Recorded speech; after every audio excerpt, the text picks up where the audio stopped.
সেখানে আগুন দিয়েছে।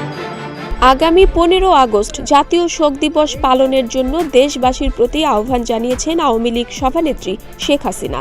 মঙ্গলবার ছেলে সজীব ওয়াজেদ জয়ের ফেসবুক পেজ থেকে একটি লিখিত বার্তা দেন তিনি।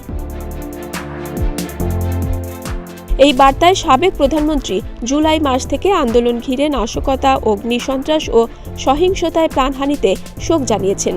এসব নাশকতায় জড়িতদের বিচার দাবি করেন। একই সাথে দেশবাসীর কাছে বঙ্গবন্ধুর স্মৃতি বিজড়িত ধানমন্ডি 32 নম্বর বাড়ি পুড়িয়ে দেওয়ার ঘটনায় বিচার দাবি করেছেন। তিনি বলেন, স্বজনহারা বেদনা নিয়ে আমার মতো যারা বেঁচে আছেন তাদের প্রতি সহমর্মিতা জানাই। আমি এই হত্যাকাণ্ড ও নাশকতার সাথে জড়িতদের যথাযথ তদন্ত সাপেক্ষে দোষীদের চিহ্নিত করে উপযুক্ত শাস্তিমূলক ব্যবস্থার দাবি জানাচ্ছি।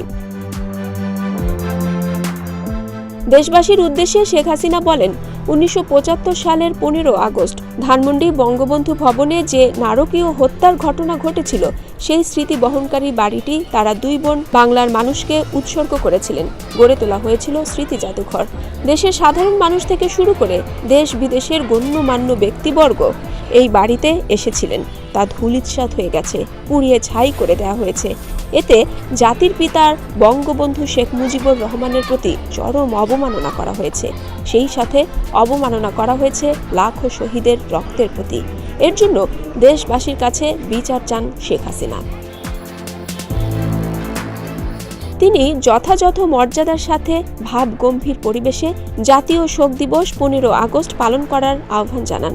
সেই সাথে বঙ্গবন্ধু ভবনে পুষ্পমাল্য অর্পণ ও দোয়া মোনাজাত করে সকলের আত্মার মাগফিরাত কামনা করার আহ্বান জানান। ছাত্র জনতার বিক্ষোভের মুখে প্রধানমন্ত্রীর পদ ছেড়ে ভারতে আশ্রয় নেন শেখ হাসিনা।